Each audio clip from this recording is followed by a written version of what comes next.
Welcome to Conversations with Politics. I am your host, Dr. Abdullah Yusuf, and in this episode, we are tackling a topic that's as timely as it is troubling: the rise of disinformation and its dangerous intersection with racism and Islamophobia. We'll discuss the impact of these disinformation campaigns on marginalized communities, the real-world consequences they create, and what can be done to combat this growing menace.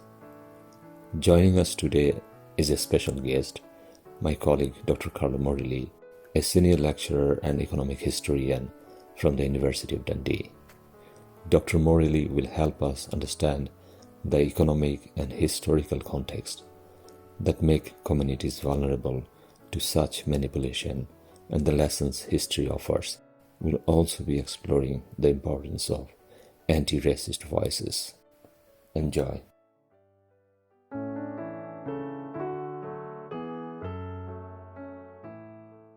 Lots of things came out last couple of days, and like my recent experiences. So it's like more about, I think, my own lived experiences might be a good idea to give you some idea, and then you can talk. Like one of the things you mentioned about, like last week when we met, you're talking about in your school time when, the people, your friends who joined in the National Front, these are very, very young people. If you compare that with today's situation, it seems like the BBC News came out with this kind of idea that out of like, even like in the court, out of 11, like 3 or 4 of them actually between the age ranges between 45 and 60. So this is like middle-aged group, are quite radicalized and then coming to the forefront and fighting with the police, and then all kind of things are happening. So it's like something totally new era we are kind of heading for. Did you think about that? The demographics of the riots, I think, is interesting in terms of where the far right exist and how they operate. Is they do have a bunch of, like you say, middle-aged white males who are at the center of the organizing of activities. But they're really about trying to connect that group to a much younger audience of teenagers and young people, both because they need them politically, organizationally, but politically, they are trying to tie the kind of anger that exists amongst the individual, groups who have seen unemployment, seen the destruction of industries, seen the decline of communities, to a much younger layer of people who are becoming adults and have got very little opportunities. And that poverty and that breaking down of community that has come through the Tories of 14 years of cuts, and before them, the Labour governments, the destruction of opportunities. They're trying to then steer that to racist conclusions, far-right conclusions, and fascist conclusions. Let's be clear: when you're trying to burn down a hotel with refugees in it, and men, women, and children, that's attempted murder. That's what fascists do. It's not simply, they have a disagreement about immigration. This is about burning down libraries, smashing up citizens advice bureaus, smashing up universities, burning down hostels. These are fascist activities which go well beyond just a question of protesting over, supposedly radicalization around the dreadful murder of 3 young children. This is about the way in which fascists organize. Fascists aren't simply a political viewpoint that says, we're just a bit more right-wing than the Tories. This is about organizing a street fighting group, extra parliamentary organization that will organize and take violence against the social structures of society. So fascism isn't just a mm, peculiar form of democracy, it's anti-democracy. Its mm, purpose is the smashing up of democratic structures, mm, and in particular, the democratic structures that working class people mm, use. So health services, education services, civil society, trade unions. And to do that, they need to steer people into a way of dividing the working class. So that's why immigrants become the focal point for fascist targets, because that's a way that they can try to divide working class people. They don't write in the City of London about millionaire bankers who mm, fly in and have the ability to live anywhere in the world and come to mm, Britain and make billions. That's not what they do. They target working class communities where there's poverty, and they can identify a minority to scapegoat. So mm, understanding the paramilitary element, an extra parliamentary element of fascism is extremely important. mm, And the demographics of that group, I mean, it is interesting that it's older men who are currently, we don't know, we've only seen 11 yet. They claim they've arrested 400 something. We've only seen 11 of them, but it's clear there's a group of layer there that are particularly at the center of the violence. And insofar as it stays that way, then the anti-fascist element, the anti-racist mobilization, can begin to break that apart. So they can't link to a younger generation. They can't link to others who are angry about their their living standards and the crisis they face, but don't actually want to scapegoat minorities. And mm, isolating and separating those groups off, but that they're breaking that link is crucially important. And that's why the mobilizations matter. I mean, mm, I think it's really quite stark. If you look at all the press coverage about the anti-racist protests mm, and the collapse of the fascist movement, hopefully it's permanent, but unlikely to be permanent the way things go. But if you look at all the explanations given, oh, it's the police mobilization, it's the arrest and charging of and imprisonment of a few individuals. Nothing is said about the tens of thousands of individuals who didn't have riot gear. They didn't come out with sticks, bars, and bottles and whatever. They didn't have protective equipment and dogs and horses and all the rest. They came out on their own, by themselves, unprotected, but it was their sheer numbers that was able to stop these Nazis and these mm, racists organizing another pogrom.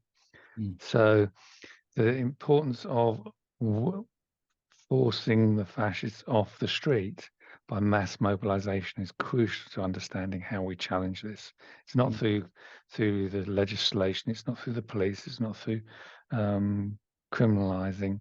It's mm, about recognizing that the working class unity has a power that is able to shape society and change the outcomes. And so in 24 hours, we went from a horrendous position where I spoke to a number of people who, mothers who didn't want their children on the street and would call them in because they were worried about what was going to happen to them ethnic minorities. I spoke to adults who were afraid to go out on the street because of the reaction they might get. That was uniform across Britain. 24 hours later, the opposite is the case. And mm, that shows the potential that we have. mm. I mean, my personal experience is like I took some holiday in Northern Ireland. I went to Belfast. This is the first ever I've been to Belfast. So I went there with my family. I found the city is extremely welcoming, extremely kind. Um, like, I mean, if I ask for anything, because I didn't do much research, I thought, no, just went there and then saw whatever comes up. And it's like raw experience. So I went to all those, peace wall. I went to all those like, historical. Even we went to like Bobby Sands graveyard. I mean, everyone was welcoming. I actually did not know about the streets, which street is like no-go area or which street you can go. We just like moved around like all over the places. And then so that happened on Thursday. And in that weekend on Saturday, Belfast was vandalized. The people's shops were destroyed, and most of those like are targeted are actually immigrant populations, like their livelihood.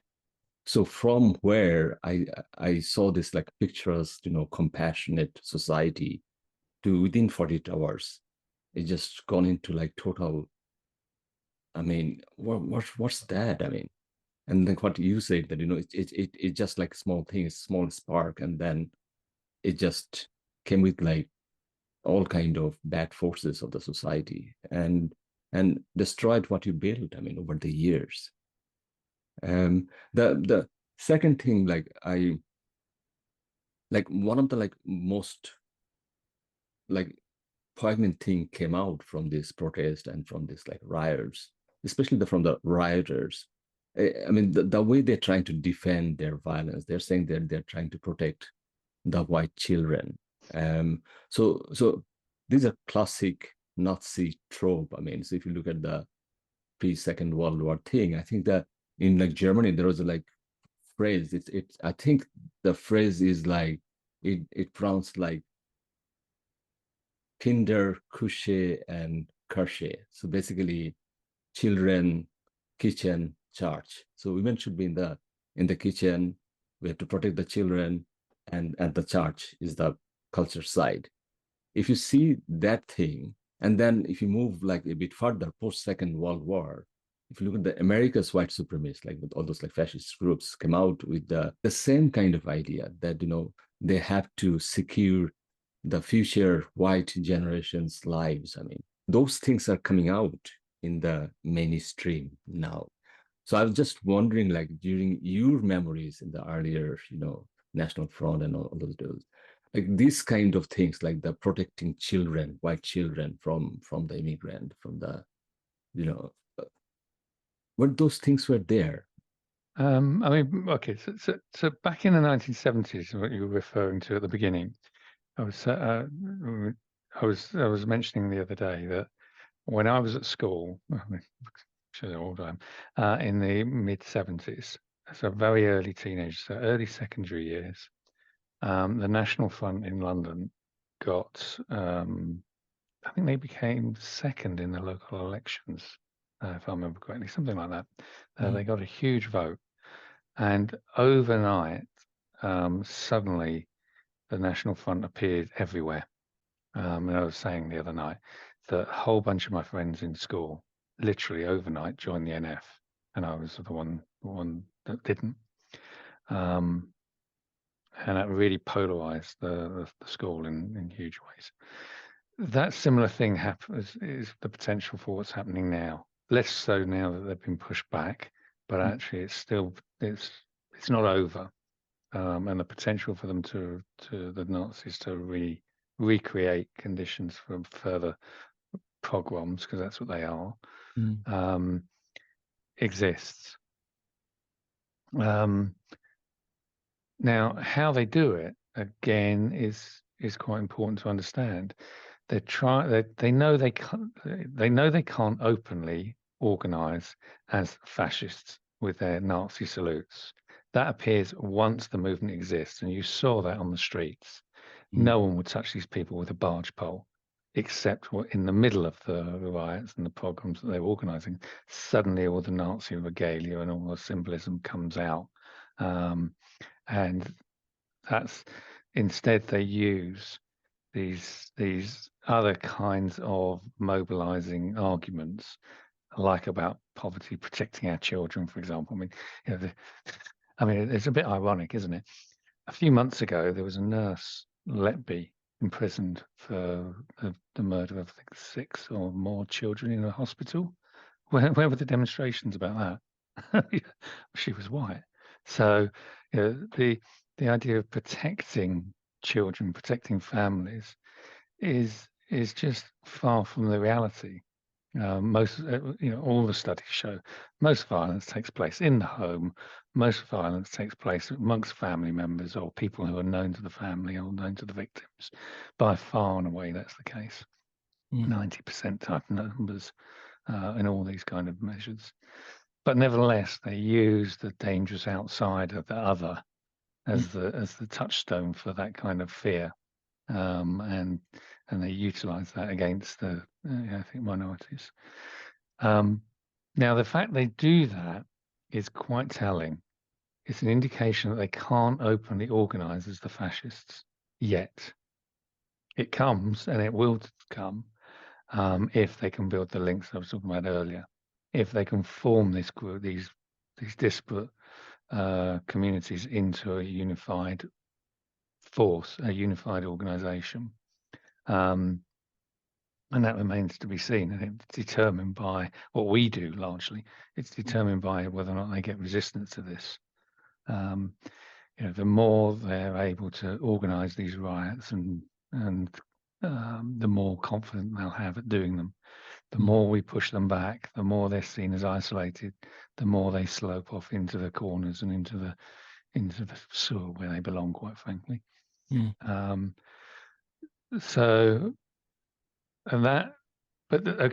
But politically, that requires two central things. One is to identify them as Nazis and fascists, and what fascism is. It's not, like I said earlier, it's not simply another form or variant of right-wing politics. It doesn't actually believe in parliamentarism. It uses parliamentarism to smash democratic structures. That's what fascism is about. And to do so requires the creation of an extra parliamentary organization force. And that's what the street thuggery is about, is creating that. And that's why they've operated in things like the football stadiums and amongst the football hooligan groups. That's where they've been able to try and do that for some time. And again, that's been contested. And in the 1970s, that's exactly where they were. Not so much, not able to do that so openly now. So there's two things. One is to recognize what fascism is and why it's so different to other kinds of political organization. Second, how do you confront fascism? And the central question about confronting fascism is the unity of the working class, to mobilize on the streets, to force them off of the streets and away from believing they have power. And Hitler's talked about this. I mean, the fascists recognize this. I can't remember what the quote is. I'm not going to go and find it either. But they talk about how the organization of riots allows the small, crushed individual to feel like a giant, that kind of thing. Gives them confidence. So the challenge to that through mass mobilization and confrontation with the Nazis is so important. And the history of confronting fascism from Cable Street all the way through to the 1970s and 80s is about that. Now, that requires an important lesson to be learned, that you cannot challenge fascism just by ignoring it. In other words, pretending it doesn't exist and use the phrase, not giving it the oxygen of publicity. Well, actually, they get it. And secondly, recognizing that the unity we're talking about is amongst the working class, which is divided and holds many different views. So, currently it's about Muslims and using Islam, but behind that is anti-Semitism and attacking Jews. So, the idea that our divisions are used as an excuse not to unite is fantastically dangerous. Now, we don't have to agree with one another on all sorts of things, but we have to be united in recognizing the real enemy is fascism and so on. So that unity, what's referred to as a united front, that unity in action amongst the working class is crucial to both politically understanding where fascism comes from, but also politically how you challenge it. And the counter protests on Wednesday were absolutely fantastic in showing that. I was in WhatsApp groups with people from Walthamstow who were talking about having to organise a demonstration in Walthamstow. They remembered what they'd done years earlier with the EDL. They were having to do this in 24, 48 hours. They had no idea if they could actually mobilise these numbers. And then they get 10,000 people on the streets. I mean, that says something about actually both the bedrock of anti-racism exists in Britain. The idea of coming out and standing together and unity, and also recognizing the danger that exists in our communities. The fact you could mobilize so many people right across the UK, in small towns to massive cities, is testament to a culture that exists, a much wider culture that exists, and is pretty deep rooted in British society. And that, and we shouldn't underestimate the bravery of what people were doing. I mean, they, like I said earlier, people didn't come out tooled up to the knives with all sorts of gear. This was ordinary people coming out and just saying, I'm going to stand here and unite with anyone else who will stand with me. They had no idea if they'd be on their own or if there'd be thousands, and they feared they would be on their own. As it turned out, they weren't. And that's a real testament to the structure of working class communities in Britain. And we have to build on that. We have to recognise that this hasn't gone away. The pressures leading to these revolts still exists, and the opportunity for the right to mobilise around them exists. But we have a strength that also exists, and that means we can pull out those people into a very different direction, and not blaming themselves, not blaming others in their community, but putting the blame for the crisis where it belongs, with government and big business and the ruling class.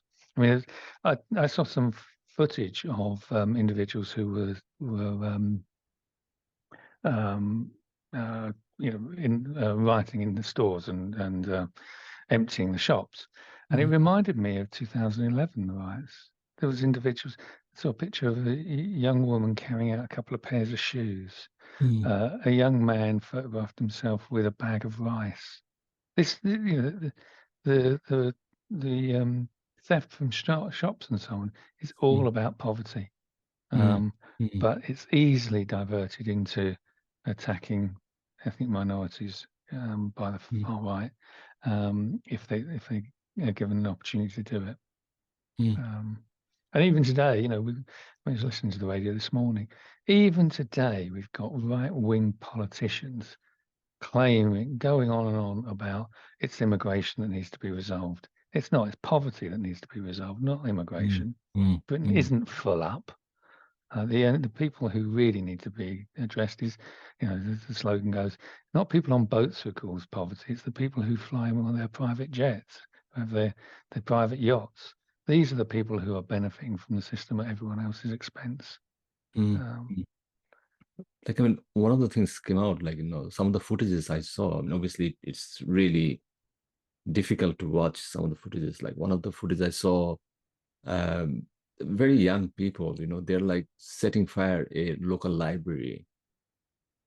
I mean, so what's this about, So you are doing it for your children's future, protect children's future by destroying these political goods. I mean, the educational goods for them.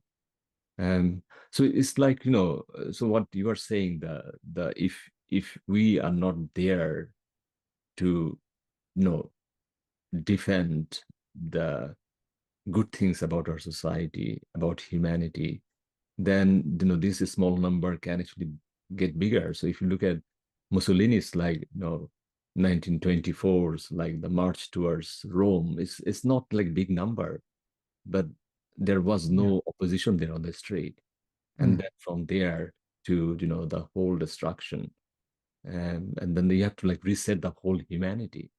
And like Mussolini, actually, at the end, he was hung in a like lamppost. I mean, so from there to there, and then in between, we destroyed everything. Yeah, and again, that's why it's so important to recognise what fascism is. I mean, obviously, we don't know who the individuals were who set fire to the library, but why did they target a library? It's because the crowd was organised by a political viewpoint that directed it towards that. And there's an even better example. Look at the one in Stockport. There's the photograph of the Citizens Advice Bureau, which was burnt out. Do you know what the shop next door to it was? The police station. Oh, It was literally next door. And so the crowd's directed away from where power lies towards actually social institutions that working class people need and use. And it's in direct contrast.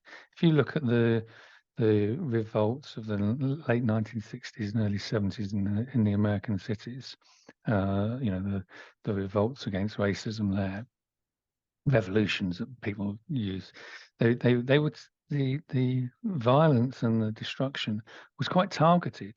It wasn't random. It was directed to those centers of power and oppression in the black communities.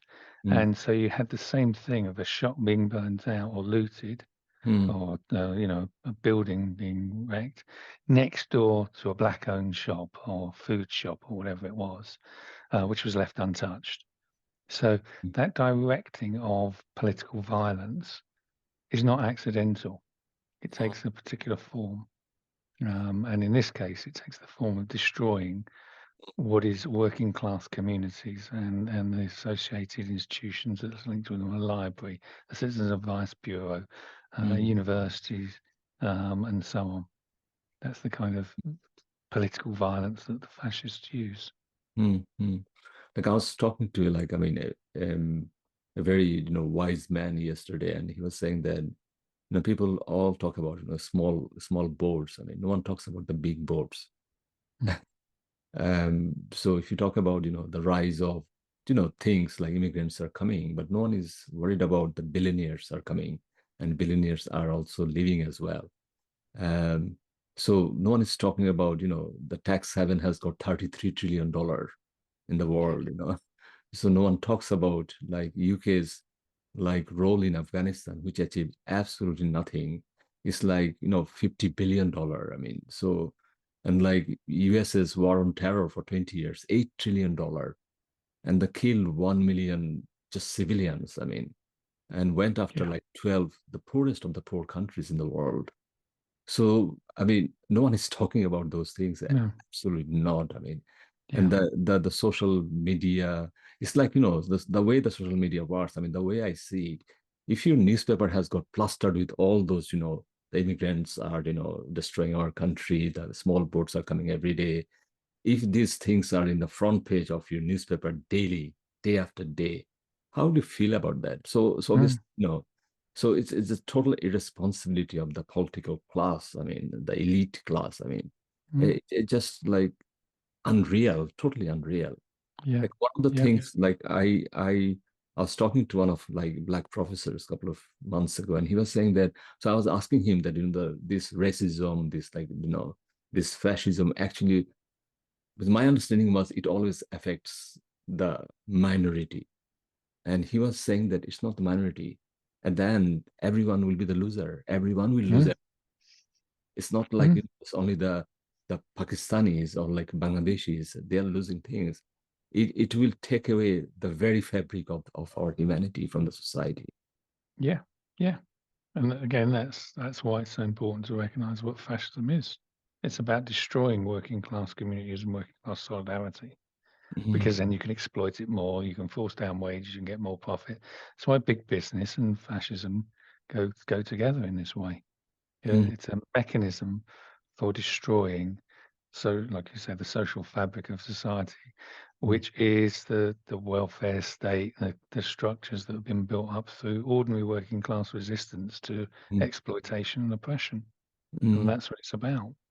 And it's not a surprise that it starts to emerge in periods of crisis. In other words, where the question is big business able to maintain profitability by exploiting workers more? And if it can't do that, how can it find another way of trying to find bigger profits? And if it needs an extra parliamentary organization to do that, then a paramilitary force, then that's what it turns to. So it's the height of this is the crisis that we face within capitalist development and capitalists' particular interests. You mm, see that in the US. I mean, it's quite remarkable how much money the Republicans and the Democrats get in for their election campaign. They're up to mm, around $1 billion each. By mm, November, it will be $1.5 billion. I mean, mm, where does that money come from? I mean, this isn't a small change of people collecting a mm, dollar or two a week from millions of people. This is from mm, very big business and wealthy individuals mm, able to fund these systems so they can benefit. mm, mm. Um, yeah. And I think the social media, all the billionaires again here. I mean, so it seems like it's not only the physical fight, it's also the virtual fight. Uh, so the people being activated from the actually from the virtual world, and then being activated from there, and then they come to the street to actually fix the society by destroying library. It seems like now they are saying that they will do more.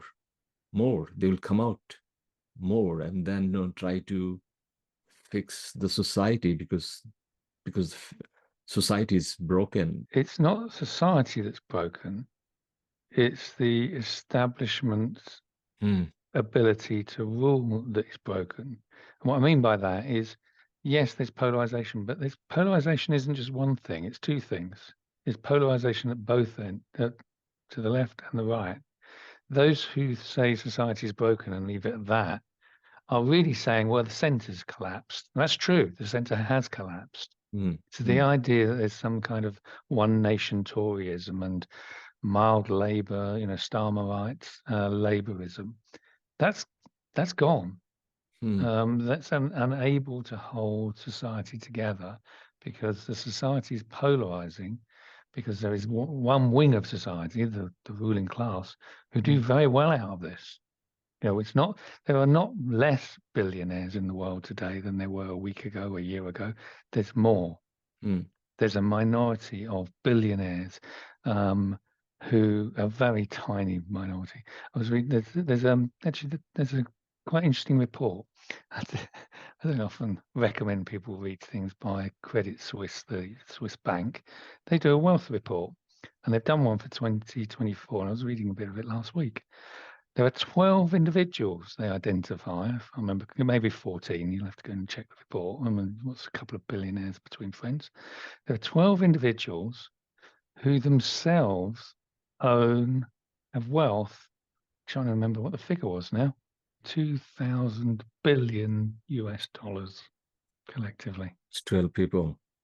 14 is for What? 14 people. I mean, yeah, it's just obscene. It's completely Mm, obscene. mm, That's where so the polarization is being mm, created, constructed for the benefit of an incredibly rich elite. mm, And the cost of that polarization is being borne by the rest of the population globally, not mm, just in working class, but globally, in Britain, but globally. mm, And so that polarization is in two ways, both those who benefit from it and mm, those who are suffering as a result of it. mm, And so the question becomes, can the majority start to be mobilized against that system? If you were talking about this on Monday, you'd think, well, all of us were incredibly pessimistic about mm, where mm, this was going.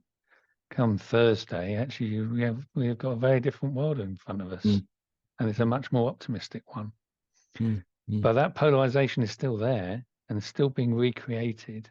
So mm, when Keir Starmer says that we can't afford to get rid of the child benefit gap, what he really means is we're not prepared to tax the rich, not prepared mm, to actually shift the wealth that these individuals have and benefit from. And mm, there's plenty of money. There's not a shortage of money. It's mm, just that they don't want to address the question of the polarization of that wealth in the hands of a tiny elite. mm, mm, Um, and so when people say society's collapsed, the centre's collapsed, mm, but actually that doesn't mean there's not society still there. They're now trying to smash that society up, and that's what fascism is about. mm, But the resistance to that says, well, actually, society does exist. It was there on the streets. We saw the pictures of it. We saw mm, tens of thousands of people on the streets. mm, They're those people think society exists. mm, And they're not only think it exists, they're prepared to damn well make sure it stays put. mm. And so the question for all of us is actually, how do we maximize that opportunity? I was reading a like very prominent economist book, I mean, the other day, and he was saying that global capitalist class, 20% of them actually own 95% of the world's wealth. 95%. So 80% the global people, I mean, they have to live with only like 5%, the rest Mhm. 5%. So obviously this is not sustainable. And Yeah. obviously this will create all kind of social issues on the ground. So I mean, how to like, I mean, create that. So it's not like the fact checking. The fact checking is like complex thing. So the people will not read fact checking, 2 pages long article. It's just like 2 lines or 3 lines tweet can actually trigger serious violence on the street straight away. I mean, with actually a false information. At the heart of that is a discussion really about how ideas are understood by human beings. Mm-hmm. And in particular, I'm thinking here about Gramsci's ideas about contradictory consciousness, how you can accept common sense, but there's good sense. And the same individual can have two very contradictory ideas in their heads. Mm-hmm. So, someone who's on, I mean, and you even see this, people trying to justify their position. When somebody gets up and says, "I'm not racist," but that's the thing they say. They immediately say, "Well, I know people from ethnic minorities. I'm married to an ethnic minority. My children are mixed race. My family are married to ethnic minorities, and so on and so forth." But then it comes in. So you get this that's an example of the contradictory consciousness, Mm-hmm. that when you're confronted with someone from a different society, a different ethnic minority, you integrate. And I'm sure they're not. I'm sure many of them aren't lying through their teeth by inventing this. But that doesn't stop you then othering the unknown and accepting the unknown and scapegoating the unknown. Mm-hmm.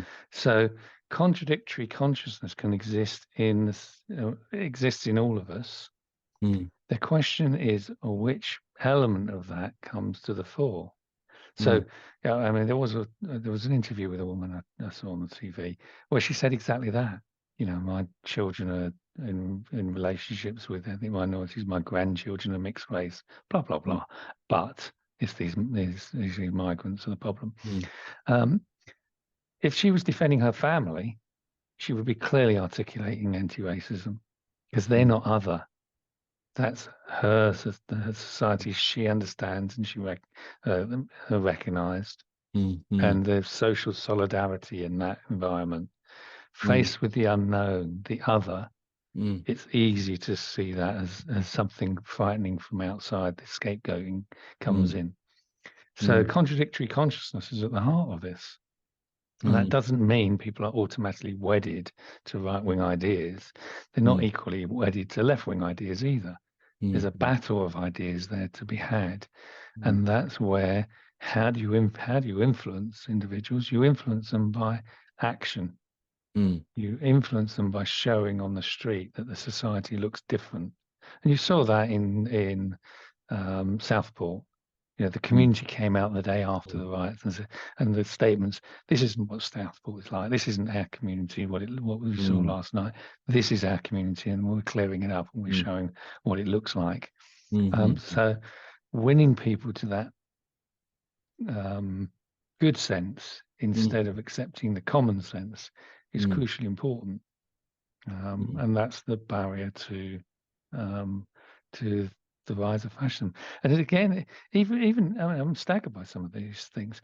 Even Hitler said, and his criticism of the German people was, they've all got I can't remember the phrase he used, but it's essentially the weakness of the German people was they all had their own favorite Jew.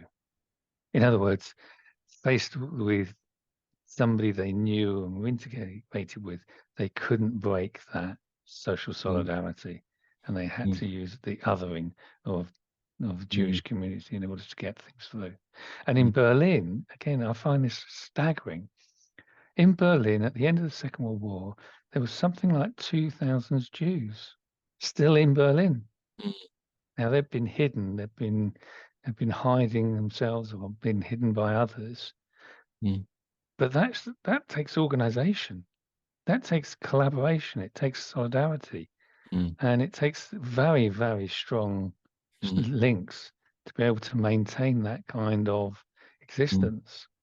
So the ability of people, the strength of people to have progressive ideas mm, based upon their own experience against the idea of the common sense of the way in which othering takes place mm. is so important. But also like the think about, I mean, the practicality of our societies. We are talking about, society changed, obviously, 1980s society, like someone was saying that, when I was born in Luton, I mean, there's just only one mosque. Today, like 46 mosque in like Luton. And then I checked in the online then how many, so he actually raised the numbers extra 20. So, but at the same time, the big boards or like, for example, like Amazon warehouse, there were no Amazon warehouse in like 1980s. There are like thousands of Yeah, Amazon warehouse in like in our neighborhood. yeah. So so the thing is like, it's just othering, isn't it? So the one thing you are not seeing it at all. You're seeing that, just part and parcel of our society, the wealth, but the wealth is not coming to you. Wealth is taking away, but you're not seeing it. But there's something like someone's praying house. I mean, suddenly a threat for you. Someone is going to mosque is a threat to you. I mean, someone is going to church is not a threat to you. I mean, so Mm, so that's like classic othering, isn't it? mm, That's mm, classic mm. Islamophobia that, anything linked with that thing is actually, problematic for us. Yeah, that's right. That's right. And that's why, again, I think for those of us who are on the left and identify with solidarity and anti-racism, we have to put anti-racism at the heart of what we do. Mm, We can't have progressive politics which dismisses racism as just not terribly important because there's not we're all integrated now, or it takes away from more progressive other progressive ideas. mm, Anti-racism is at the heart of a notion of progressive socialist left wing, whatever you want to call it, mm, environmental politics. mm, mm, Um, Without it, there's no progressivity mm, because you don't you don't recognize the importance of defending minorities for the mm, majority. mm, Um, and that's why if you're going to be a socialist, if you're going to be fight for change, you've mm, got to be an anti-racist. It's not an add-on. It's not mm, an extra. It's got to be at the mm, heart of your socialist politics or your progressive politics, whatever you call yourself and whatever label you give yourself. mm. One last point, like this is very personal, like lived experience. Like the way I see it, like for me, I've got two young children. This is their home. You know, the way I see my life last 25 years in Australia and here, the amount of othering, the amount of racism I faced, and I try to document them. I don't read them because I feel like traumatized going back to those stories. And for me, it's really existential. I really don't want to see my children to face same same of those experiences I experienced, which destroyed me. I mean, like most of my colleagues, like you, I kind of try to document those things, like talking about those things. And you saw like time to time, you saw this broken man, with all kind of resources I had about education, other thing. I really don't Mm. want to, like my two daughters I mean, the way I see it, I mean, there's no physical violence. It's a violence against my existence. And I really don't want them to go through the same process again. Absolutely not. Yeah, I mean, I don't. I mean, you've obviously seen Hamza Yusuf, you know, the ex-first minister. His statement, it was heartbreaking. You know, his children are born and brought up here and so on, and he has to think. I think he was born here as well. Mhm. You know, he says we start questioning whether or not this country is a place where we can be, and that's heartbreaking. I mean, you know, lots of people were thinking that. But you know, the following day, the world looks very, very different, because suddenly a different vision of what Britain can be and what Britain looks like starts to emerge, and a more optimistic one. And I think that's what we've got to fight for. But again, I think that we shouldn't let complacency about the potential end of this current wave of violence suggest it's gone and it's not potentially there. It is. And that's why anti-racist movements, stand up to racism, you know, groups, trade unions like our own, and we as individuals have to be part of a collective that fights for a better world. Without that resistance, then the far right get a chance to mobilize again and again and again. And we've seen that, you know, we know that. You know, we've had the BNP, we have the National Front, the BNP, the EDL, and then all the splinter groups that have come out of that. So, you know, these things die down and go, you know, go back to the sewers where they belong, but they don't disappear altogether. That requires a completely different overhaul of society, a different way of thinking, different way of organizing the economy and the world, which is it puts people at the heart of it, not profit. And the end of this, you know, this week has shown that actually there's a potential for that, but that needs to be organized. Stand up to racism, support for trade unions, support for radical political politics, socialist politics, environmental politics need to be, you know, really fought for and campaigned for. Thank you, Carlo.